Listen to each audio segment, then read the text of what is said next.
And let's keep it going for Mr. Joe Dante.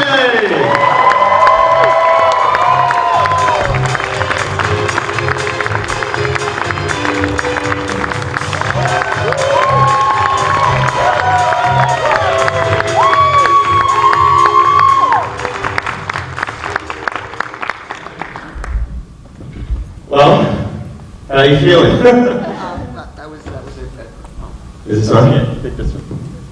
That was a pretty good tribute. Thank you. It was very accurate. Yeah, yeah. Few of your movies in there, of course. You and Roger, your career is kind of intertwined. You started out as a trailer editor for Roger at AIP. No. AIP was a union company, so I couldn't work for them. Oh. Roger started as New World Pictures because he was trying to get away from union pictures. And that was one of the reasons American International went under, was because a lot of smaller companies were making the same movies they were making, but they could make them cheaper because they weren't union pictures. Gotcha. And so one of the things Roger did when he started his company was to bring in a lot of people who didn't have any other way of getting into the business and give them jobs so that they could learn how movies were made. And is it correct that your first trailer that you cut was Cage Teeth? Cage Teeth. Wow. Jonathan Demi's first picture as a director. And it was an education because I had only worked at 16 millimeter. I had no idea how to work a 35 millimeter movie alone. And my first meeting with Roger was at a screening room in Hollywood called Nosix. It's famed as the screening room where Howard Hughes used to sit with Kleenex boxes on his feet and watch PlayStation Zebra. Anyway, Roger was there, and I had to bring my awful rough cut of the trailer to him. And unfortunately, I didn't drive, and so I had to go take the bus. And while I was getting off the bus, one of my wheels rolled down the street and actually ended up in a manhole. And, I mean, that's a scene out of a comedy. It's a Buster Keaton movie. Yeah. Anyway, I managed to get it back, and then I got there, and of course I was late. And Roger's first words to me were, "Young man, if I were you, I'd try to get you these things on time." And I figured, well, that's the last thing he's ever going to say to me. I'm sure I'm fired. But I wasn't miraculously. And we did the trailer, the picture came out and made money, which meant that, well, the trailer must have something to do with it, so let's get this guy to do more trailers. Because he'd been hiring people piecemeal to do the trailers, and he had explained to them what his format was for trailers, which was pretty specific. And he got tired of having to explain it over again, so he said, let's just get this kid in here, and then get another kid, Alan Arkish, and you guys will be the trailer department. And so between 74 and 78, I would say we probably did 50 trailers for movies that were, and TV spots, which are even more important than the trailers because they would run on, the prints were booked into the theaters. You didn't have very many prints, so when you do it locally, you just take one territory and you play it and you do the TV spots, and then the picture would move to the next territory. And hopefully the TV spots that people saw would not be remembered when they actually saw the movies, because sometimes you would cheat and put things in the TV spots that weren't in the movies at all. But nobody seemed to care. Anyway, it was a great way of learning how to do movies because you have to, in order to construct a trailer, you have to look at a scene. You have to cut it down to its essentials, which means you have to figure out what the angles are and what angles you don't need and what angles. And when you become a director, that actually is very helpful on the set to realize that, well, I don't need this, and try to find ways not to have to turn the camera around and take time, because it's all about time. Time is money, and the one thing luxury you don't have in a low-budget movie is time. And I'm glad that you mentioned the TV spots, because if you are not listening to Mr. Dante's podcast, you are doing something wrong in your daily life. The Movies That Made Us is a great podcast, and I love that you have this podcast, but you also have Trailers from Hell, which has kind of been this throwback to where you started with Roger, but you tell this story about the insert of the exploding helicopter. Well, there was a Filipino movie. Roger was making movies in the Philippines because it was extremely cheap, and he could only send a couple of actors down, and everybody else would be Philippines. And these pictures were pretty ragged when we got them. And one of them was called Cover Girl Model clothes to strike a pose. And there was this helicopter model that explodes in it. And we sort of took a liking to it. And whenever we had a dull trailer and somebody shot off a gun, we'd cut to the exploding helicopter. So that it would look like it was in the movie. And then hopefully by the time people actually saw the picture, they wouldn't remember when they saw the TV spots. It worked great for quite a while. There's a great, I don't want to spend the whole time talking about Roger, but there's a great episode where you really reflect on Roger and your time there. And there was a movie that was just not working. It had come out and it wasn't working. You told this story that Roger immediately, like on the dime, said, okay, recut it, pull this from this and this from this and this from this. Roger had a movie called Cockfighter, which he thought was going to be very popular because he was under the mistaken impression that cockfighting was a big popular sport in Georgia. And it was actually based Some on... areas of Texas would still agree with that. It was actually based on a pretty good book by a guy named Charles Williford, and Monty Hellman went down and made this picture with Warren and said that. And it was a good picture, but it was about a guy who takes a vow of silence at the beginning of the movie until he wins the cockfighting award. And so it was pretty hard to do a trailer. He was in fun. But anyway, the picture opened and it dropped dead. And Roger was on vacation, and he called into the editing room for vacation, and he said, all right, here's what you do. I want you to do a new trailer. I want you to go into night call nurses and take out the truck chase. And then go into private duty nurses and take out the sex scene. And then go into the Great Texas Dynamite chase and get the dynamite stuff.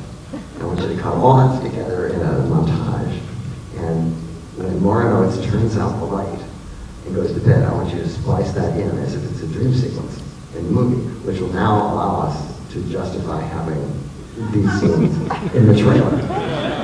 So the new trailer, which is called Born to Kill, and oh, by the way, no chickens in the trailer. So we did another trailer called Born to Kill, and nobody shoots any guns in the movie, so we had to have shots, animations on it with gunshot. Didn't work. Nobody's pictures still didn't make any money. So he changed the title to Gambling Man. Changed the title to Beyond Dixie, something like that. Anyway, Roger never gave up on the movies, and no matter what it took to get this thing, into the theaters, he would do it. The only problem was that there were already prints out there of all these different other versions, and sometimes theaters would make the mistake of booking the same picture under 3 different titles. And there was a near riot at the World Theater on Hollywood Boulevard when Cockfighter appeared under 3 different titles. That's why he was the king of the bees in the Popo Pop cinema. I just love that he knew immediately which scenes from which movies to pull. Like, that was him. He was no dummy. Yeah, no, not at all. And kind of segueing in from the old to the new and what you're working on now, which is still kind of Roger Corman centric. It was just announced Little Shop of Halloween Horrors, and then you're making a movie. Is this still happening? The Man with Clyde? Well, the Man with Clyde was supposed to be a movie about Roger making the trip. Yeah. And Tim Lucas, who wrote the script, has turned it into a book. So you can actually get the book, Man with Clyde, which is a pretty good idea of what the movie would have been like. We almost made it a couple of times. The funding always fell through, or actors fell through. And so obviously it's not going to get made. Yeah. But it's a good story, and it's worth seeking out the book. And what's Little Shop? Well, Little Shop of Horrors, Little Shop of Halloween Horrors was my idea when Roger said, I'd like to make one more picture, and I'd like it to be another Little Shop of Horrors. And so my friend Charlie Haas, who wrote Matinee and Gremlins 2, and I came up with an idea of doing a Halloween-themed version of it. So I called Little Shop of Halloween Horrors, which is vaguely like the original story, but it's different. Roger was working on that with us at the time he passed away. But it's ongoing. It's still going to happen, I think. I mean, I love that right up into the end, he was still working. He went to the office every day. Wow. Until he couldn't. Wow. It's incredible. Well, one more time for Mr. Dante. It's a good segue because Roger Corman, was so instrumental in making the kind of B movies and monster movies and that a generation grew up with, and being from the generation I am and a lot of you are, is so great about your filmography is it's so childlike. It's such a celebration of, you were making B-movies for a new generation. You were reinterpreting what you were seeing as a kid and putting that kind of magic into movies of the 80s and the 90s. There's a lot of kind of exploration of what it's like to be a kid and on an adventure and that kind of mystery of the world. You have a lot of what I would call gateway horror, that is kids' kind of first foray into the genre. What do you think there is a running theme or sensibility about your movies? Because when I see a Joe Dante movie, I know it's a Joe Dante movie. There's a feeling about it. Well, that's hard fought for, believe me. Yeah. Because, when you're making movies for big studios, they like to homogenize it, and they don't like to take out all the edges and make sure that it's as bland as possible so that everyone will love it. And of course, we all know that that's not the way to make a popular movie. But the movies that I've done have been very personal for me. Yeah. And if I was offered something that I thought was good, I wouldn't do it if I didn't think I could make a difference on it. And I turned down some pretty major movies because I didn't think that I was the right guy to make them. And I never regretted any of them because I've seen the movies and other people did it better or differently than I would have done. And so the trick in Hollywood is to try to stamp your personality on the movie without pissing off the people who are giving the money. Because, it's not our money. And first movie I made for Roger was like $60,000 in 10 days. And that sounds like nothing, but I was walking around and I had a cement block on my back because I thought that's a lot of money. And I'm responsible for it. Geez, I've never been entrusted with this kind of money before. So I learned from Roger to take responsibility and to not be profligate and not do crazy things that don't benefit the movie. And I think that all the people who went through the Gorman School, so-called, if you look at the list of people, they all learned a great deal of things from Roger, and they went on to great heights. As he used to say, if you make 2 good pictures for me, you'll never have to work for me again. I think that's and I was especially reflecting on that last night with The Birds and Matinee, which, you had mentioned The Birds was a movie that actually did well when it came out, but it's only grown in kind of its cult fandom, and it's the movie that people bring up to you, maybe the most alongside Gremlins. And then Matinee has become, it made, something really special to select people, even though it may not have done well. And I think what's so interesting about your career is you have these movies like Gremlins that are these, now have become these huge franchises and IP. And then you have these movies that were maybe not appreciated or maybe were misunderstood in the day, but every one of your movies is someone's favorite movie. You could poll the audience and everyone would kind of have one of your movies as their favorite movie that probably inspired them as a kid because it spoke to them in a way. I'm certainly up here for that reason. It's kind of incredible to look at it like that in your whole body of work. You mentioned the franchises, and I'm glad you brought it up because there's one specific one that I wanted to ask you about. Jaws 3 People Zero, which is probably the greatest title of a movie that was never made. You want to talk a little bit about I actually wanted to steal it and use it for Gremlins 2. I said, let's call it Gremlins 2 People Zero. And I said, nah, wait. After I had done Piranha, I was offered a whole lot of underwater pictures, which was kind of horrible because I had an earache from being underwater. And I didn't like being underwater. And getting in and out of a wetsuit is one of the hardest things you have to ever do in your life. And I didn't want to do that kind of movie. But I was offered, Orca 2, and I was offered Barracuda, and all this other stuff that I didn't want to do. But there was an attempt at Universal to make Jaws 3 People Zero, which was a National Lampoon movie. And the reason it went off the rails was John Hughes was one of the writers. And the reason it went off the rails was because the Universal producers, David Brown, Richard Zanuck and David Brown, they were very holding tight on their Jaws franchise. They didn't want to make fun of it. Well, in cahoots with the National Lampoon, of course they're going to make fun of it. So there was a tremendous argument constantly about who the movie was for. Was it going to be R-rated? Was it going to be Was he gonna take the wind out of the sails of the Jaws movies and stuff? And so there's a lot of internal dissension. This is my first attempt at working for a studio, and I could see that this was going to go nowhere. And luckily, at the time, a friend of mine got a job producing The Howling and getting rid of the director who was already on it. And so I had to go to one of the guys at Universal and say, "Do you think this movie's ever going to happen?" He said, "I'm not allowed to tell you." And this guy's a friend of mine, I'm not allowed to. So I figured, no, it's got to be writing on the wall. So I went and did The Howling instead. And Jaws 3 People 0, which I think was a pretty funny script. Never got made. I mean, the irony that they didn't want to make fun of the Jaws franchise and instead they made Jaws 3D, which really made fun of itself, if we're being honest. But yeah, Jaws 3 People 0 is like one of the great unmade movies. And a script like you directing and a script from John Hughes presented by National Lampoon's is like, it's like something I would have dreamed about. We had such a good cast too. Yeah. Bill Derrick, I think, was supposed to be the star. Yeah. Actually, at the beginning of the movie, Peter Benchley jumps in a swimming pool, the guy who wrote Jaws, and gets eaten by a shark. It's incredible. And I said, let's get Orson Welles for that.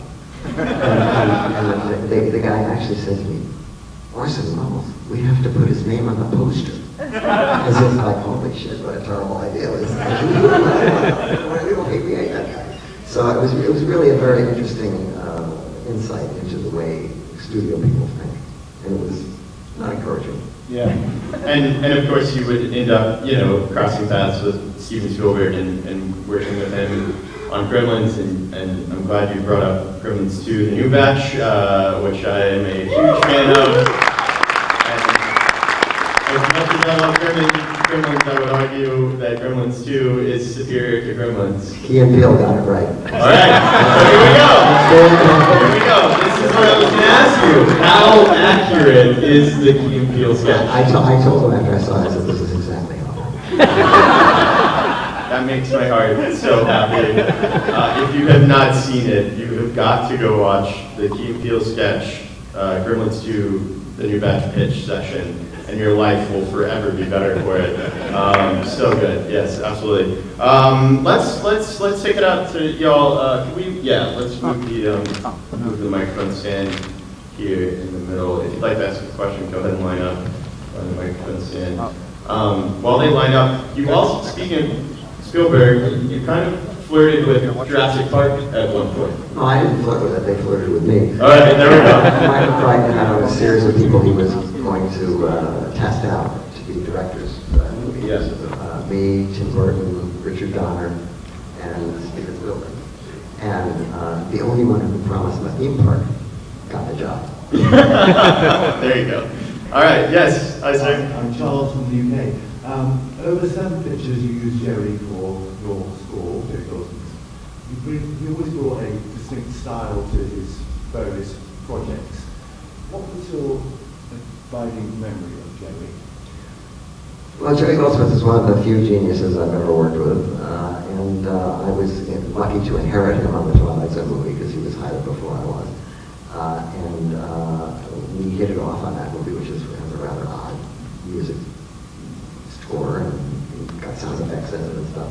And I thought, well, when I got my second Spielberg assignment, I'll ask Jerry if he wants to do it. And we just developed such a close relationship that I immediately, all the other great composers like Morricone and John Barrett, all these people that I always wanted to work with, I just sort of faded away. And it was like, I just want to work with Jerry if I can. And so, and he never let me down.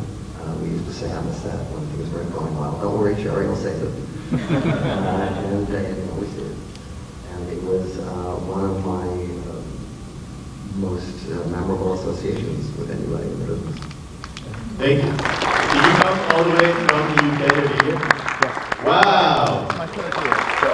Man. Just ask my question. Yeah. I'm here from Australia.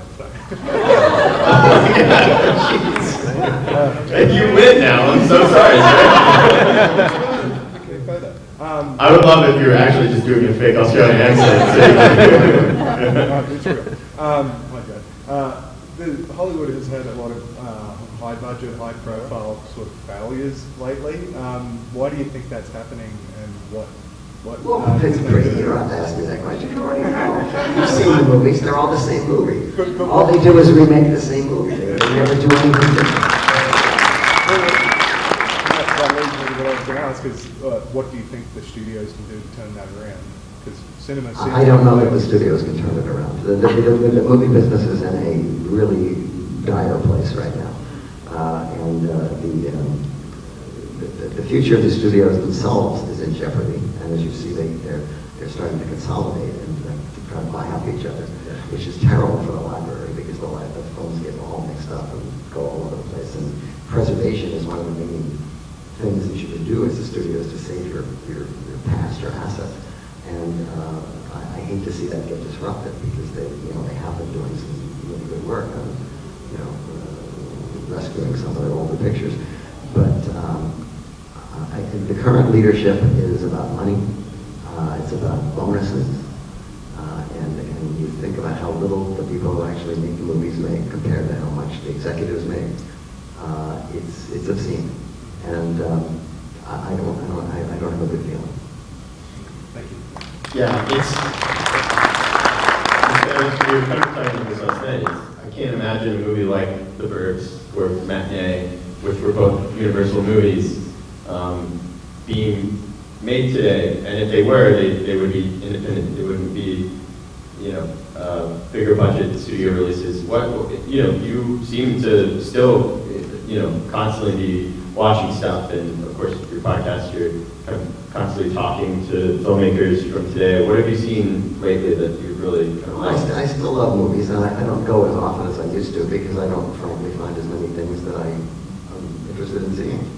Although I do prefer seeing them in the theater if possible. But of course, when COVID came, and the House of Cards issue, where all of a sudden you can watch everything all at once, which is not conducive to memorable things, because when you watch TV, watch an episode of Twilight Zone or Thriller or something, and you talk about it at school the next day, and everybody would talk, and next week you watch another one, and all over the whole period you be talking about it, thinking about it. If you watch all of House of Cards in 2 days, it's a show. You might have a good time, but it's not in your mind anymore. You don't think about it anymore, and so the longevity of these programs is, I think, is cut short by the fact that it's all part of the experience. It's over. Well, and to that point, the other side of it with streaming is that so many of us here are lucky enough to have grown up in a generation of discovery, and so much of genre film is about finding movies that were underseen or, again, misunderstood. I mean, there were people in Matinee last night who had seen it for the first time, and they said, well, I have a new favorite movie. And so if things are being created as a product for streaming, and then they're not hitting an algorithm or a projected number, and then they're just removing those things, it's removing the chance for people to discover them in a way that so many of these films that have meant so much to people have been discovered, which is such a part of that process. And the discovery process is part of the reason why we go to the movies. I mean, to me, it was always like going to church. You go to the movies, the lights go down, and you're going to be transformed. You're going to be brought somewhere different, or not, depending on the movie. Yeah. It's why physical media is more important than it ever has been. And probably a good time to push that there's a gorgeous new 4K Matinee coming out on Blu-ray. For those of you who don't work. Yes, Is it okay if I just tell you my favorite movie of yours? yes. I can't stop you. It's honestly Looney Tunes Back in Action. That's very rewarding considering how horrible time I had making it. I'm very sorry about that, but it's the truth.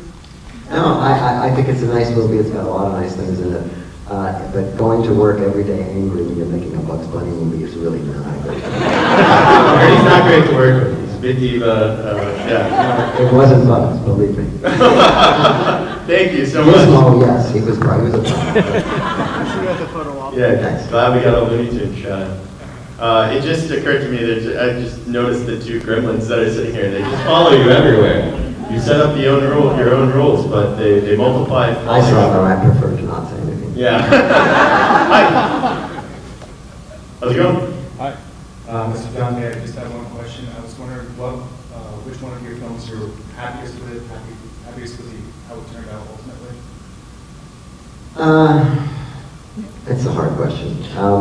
Some turned out better than others. But to me, turning out is it as good as you wanted it to be?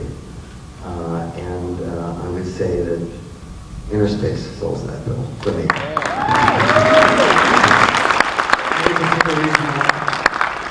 It was so much fun to make, and it was so much fun to work with those actors.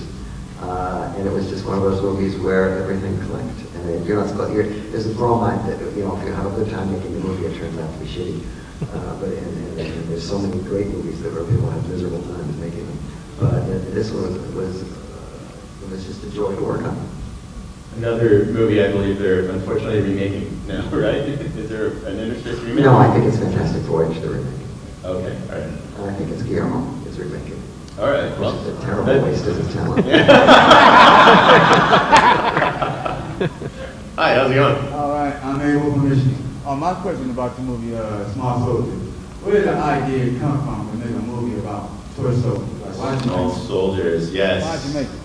Well, actually, I wasn't the first person to work on that picture. It was written a number of years earlier by Adam Rifkin for Amblin, and the special effects technology didn't exist at that time to make the movie correctly, and so they sort of put it on the shelf.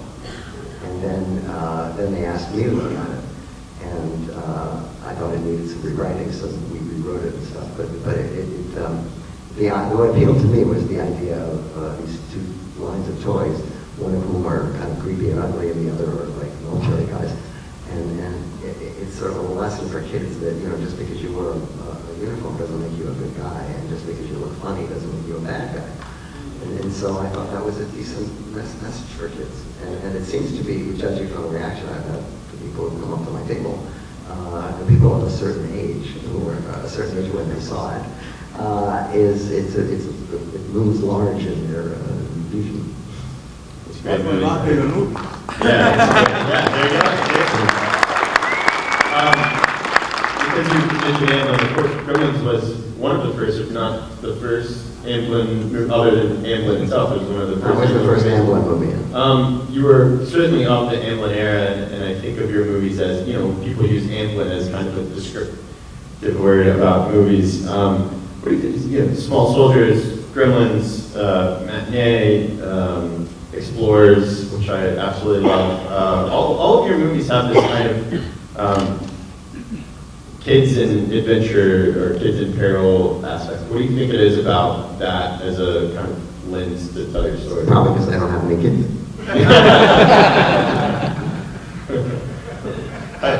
I've always really admired how you have a thread of dark humor through a lot of your films.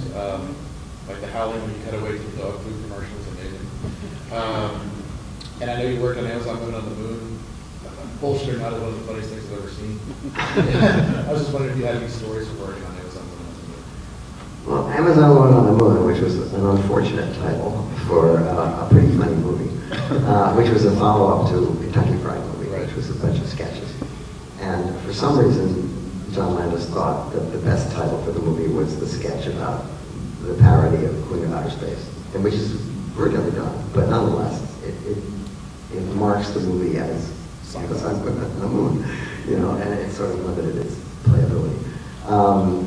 It was a very ad hoc movie. I mean, we would get called at 2:30 in the afternoon and say, Peter Horton finished his episode, and so now we want you to come in and start. And it was very unsupervised, and it was in editing for 2 years.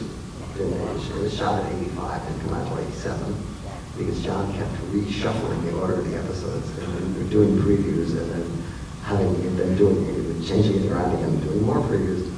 And I was able to sneak in my Reckless Youth one during the end credits because he'd already cut it out. And then I said, "Look, this is good. I really like this one. I think it should be in the movie." He said, "Well, you put it in the end credits then." So, but it was a lot of fun movie to make. Nice. Did you have any members of Leslie Nielsen on Police Squad? Members? Leslie Nielsen, Police Squad? Oh, well, Police Squad, yeah, I did the second and last episodes of Police Squad. I knew the Zucker brothers, and my friend John Davison had just produced Airplane, and the Zuckers were riding high at Paramount, and they said, we'll see if they want to do a TV series. So they chose, as they used to do, a particular series called M Squad, would be one by which they decided they wanted to make fun of. And what their shtick was, and it's true in Airplane too, which is based on a real movie, is they would take absurd situations and they would just carry them out to their more absurd lengths.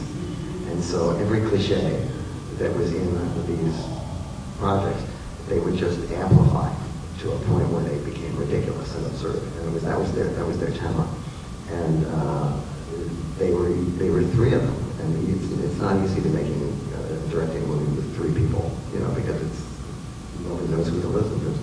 But they managed to make it work. And then when they had to bring in new directors for the TV series, me and some other people, the guys would be on the set and we would shoot a scene and they would do a reverse. They'd say, "Oh no, we just thought of a better joke. You got to go back and shoot this scene again." I said, "You can't do that. It's expensive. I mean, TV, Anyway, they were hard to control, but it was a very funny TV show. It failed because it didn't have a laugh track, and it looked so much like a '60s cop show with Leslie Nielsen, no less. And people were changing the channel, going, "Oh, an old Leslie Nielsen cop show," and they never would sit still for a minute to see that it was wildly funny. And so that was what killed it. And then they, of course, brought it back as the Naked Gun movies, which were extremely successful. I don't think ever as good as the half-hour TV shows. Thanks so much. I'm glad you mentioned TV. You've done a fair amount of work in TV. I love the stuff you did with Yuri and Yana. I absolutely love that show. You, of course, got to play in the world of the Twilight Zone, both on TV and you've done a lot of TV work as well. Is there something? What's the kind of appeal separate from filmmaking? Well, the appeal of TV is that you can do it quickly. Yeah. A movie, any movie, even a cheap movie, takes a while. And Looney Tunes Back in Action took a year and a half. Yeah. So that's like a dark light at the end of the tunnel. Yeah. Whereas a TV show, you're in and out. And you can be topical also because, it's going to be on pretty soon after you finish shooting it. And so I've enjoyed doing TV. And sometimes you do TV just because you have to pay bills. I did a lot of Hawaii Five-O's for that reason.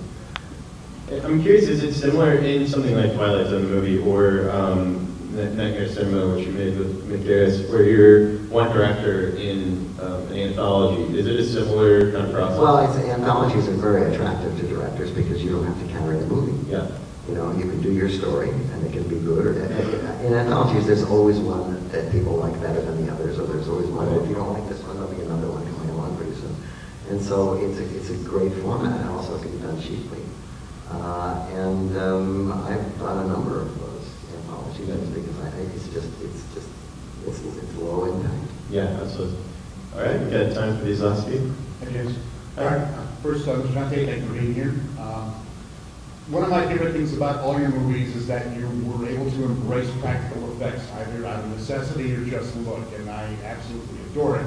But of course, practical effects don't always work the way they need to. The aggression on Gizmo on the dartboard is very real. But I was curious to know if there was one of your favorite stories where a practical effect didn't go as well, and you can laugh about it now, or a practical effect you were able to make work out of something that didn't work. That's a tall order. Usually, I'm a practical effects fan, but that wasn't my choice. That's all it was. There was no CGI then. Yeah. And so practical effects have the ability to be on stage with the actors, and there's a moment where it's like shooting effects in the camera, which we did on Airspace, where you don't do any obstacles, you just shoot the effects in the camera, and when you're done, it's done. So I'm a practical effects kind of guy. And in Gremlins, obviously, it was very complicated. We had all these people operating puppets under the floor and behind walls and all that stuff. Today, you could do the same thing. You could have the same puppeteers, but you could put them in the shot right next to the puppet and then do another pass and get rid of them. So I would say that practical effects are hardly dead. I mean, people really still do them. Yeah, there seems to be a real renaissance too of practical effects because CG went so far in another direction that it got to the point where people just, I'm glad we're at least seeing a return to practical effects, it feels like. Yeah, and CG often doesn't have any weight, is one of the problems. But CG is people are unaware of how much CG there is and stuff, but they see skies and trees and things. In mundane shots, the machine don't really realize. It's really the difference of using it as a tool. I mean, Jurassic Park, perfect example. It was used as a tool only when they needed it, and they still blended it with practical versus using it as a crutch. So I'm glad that it feels like we're starting to balance a little bit. Yeah. Thank you. Possible stuff would agree. It's awesome. Thanks. All right. Take these last few. Hi. So, can someone move it? Okay. Oh, yeah. Yeah, there you go. Your gremlin size. It's okay. If you could be any movie character, and I mean any movie character for a day, who would it be? Wow. Any movie character for a day. Wow.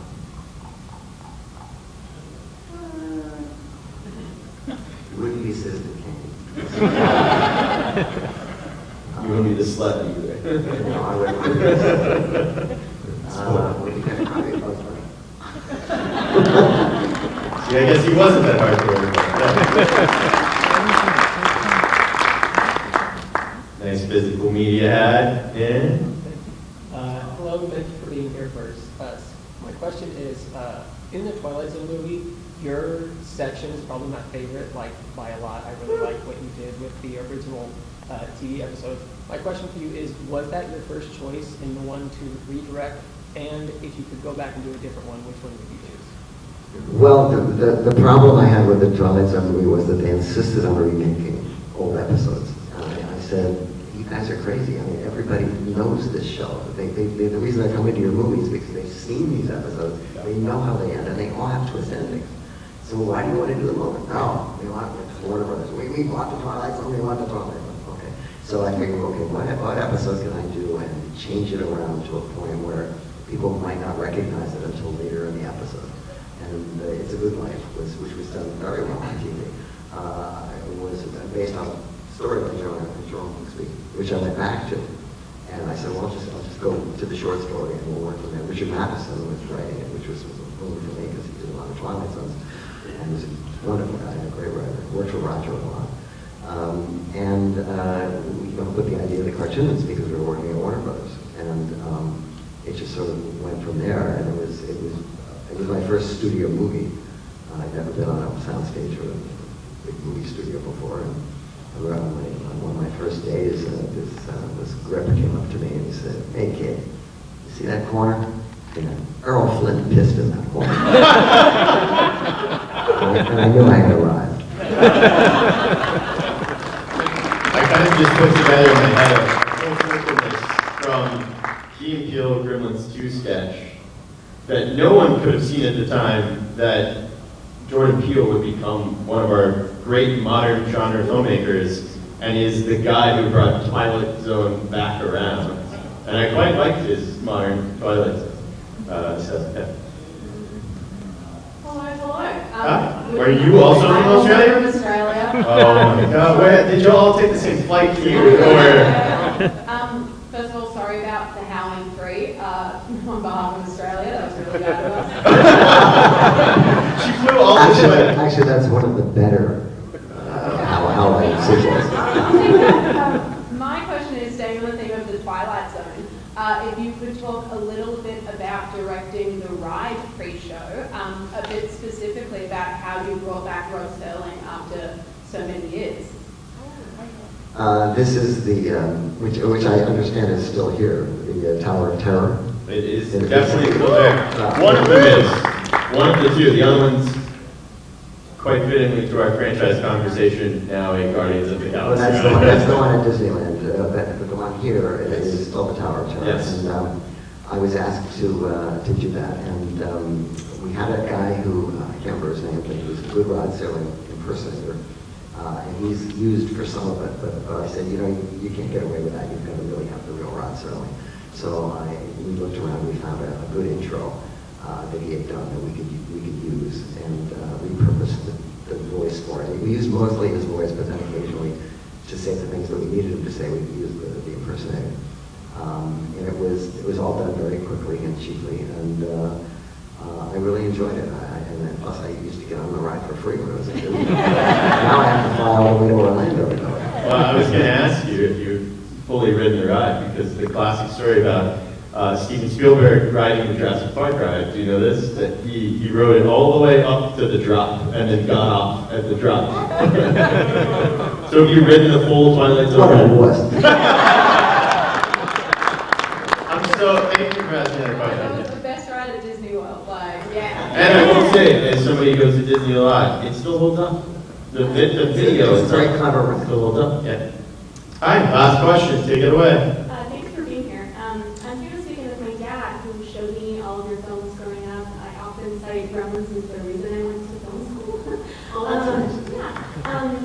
And I plan on showing my children when I have them your movies as well. I'm just wondering what you might think about your filmography and why it's kind of this everlasting presence for generations to come. I'm not so sure I'm quite on board with that. It's been very rewarding to find out that movies that sometimes weren't really very appreciated when they were new have stood the test of time and over the years have made people enjoy them enough to show them to their kids, which is a generational thing. But you don't think about that stuff while you're making a movie. You're ostensibly making a movie for an audience, but really you're making a movie for yourself. And if you're not making it for yourself, you're probably making the wrong movie. And I think probably however much of my personality I've been able to squeeze into the movies is probably one of the reasons why they still are around. Thanks. I love that you said that. We were talking about this last night, which was the Birds' anniversary this year, but it's also the Gremlins' 40th anniversary this year. Both myself and Gremlins have an anniversary this year for their 40th. I came out the same year that Gremlins did, and it was from a somewhat different orifice. Yes. Maybe not. You know, Gremlins are born. It was back in theaters this year, and so we've all, those of us with kids, my daughter's now 10, and so to get to experience your movies as a kid, and now having kids and getting to experience them, and if we can, back in the theater, it was so special, and it was such a duality of watching that movie, and it's still making me feel like a kid, but then to get to watch her watching it. And then, of course, my favorite part, and I shared this with you last night, was after we were done, I said, you know, there's another one of these movies, and there's more Gremlins. There's a spider gremlin, and a sexy gremlin, and a vegetable gremlin, and a lightning gremlin, and a gargoyle gremlin. So I'll leave with this for the Gremlins 40th anniversary. What is, or who is, your favorite gremlin? Well, I like the bat gremlin because I have them on my shelf at home. What's left of them? But I would have to say the brain gremlin because Tony Randall was so funny doing this dialogue, much of which he made up. And then we had this machine that would allow us to play back the dialogue, and the mouth would move like as if it was talking. And if you have any of the DVDs or the Blu-rays, there's an outtake reel, and on the outtake reel, sometimes it plays his bloopers when he gets it wrong. And oh, I gotta do that over. And so the puppet is saying, oh, I gotta do that over. It was a machine called a Gilderfluke. It's completely obsolete now, but it was pretty cutting edge at the time, and it allowed the character to be a real character. Yeah. Well, Mr. Joe Dante, thank you so much. Thanks for coming. We'll be at his table the rest of the day, so stop by and say hi, and thank you again.